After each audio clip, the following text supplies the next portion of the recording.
যারা শহীদ পরিবারের পক্ষ থেকে এসেছেন তারা চেয়ারে বসবেন, বাকি কমিটিদের আমরা পাবলিকে বসার জন্য অনুরোধ করছি।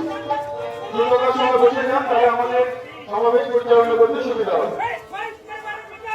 চন্দ্র বিষয়টা রেখে দেন।